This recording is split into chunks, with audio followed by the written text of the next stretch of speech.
were already on a bit of a roller coaster ride. And as Juan interviewed managers about what was going on in their organizations during their first year, the differences were already very telling. The Change Masters group figured out that the change would be very challenging.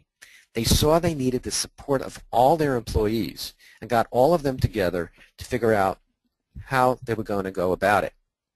The Change Failures had a little bit of an attitude. We know how to do this. We'll make this happen. We're confident. They started branding the change, created buttons. People were rallying around it like it was a political campaign, and there was a lot of hoopla and emotion, but not a sense of getting people truly on board. There was a quick start, then a letdown, then things started taking off again. As the change initiative progressed, the differences between these two sets of companies were even more drastic. The change failures were not looking like failures at all.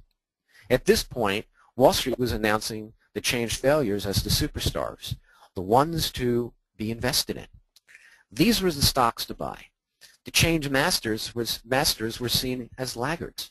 However, inside the change failure companies, there was a lot of volatility, both financial as well as in terms of internal cohesiveness.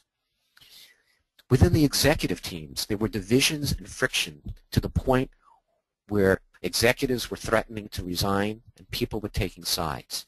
Even though Wall Street was saying these are the ones to buy, and you can see that as indicated by these stock prices, there was a lot going on that had nothing to do with what they were expecting and instead had much to do with what was happening internally within these companies.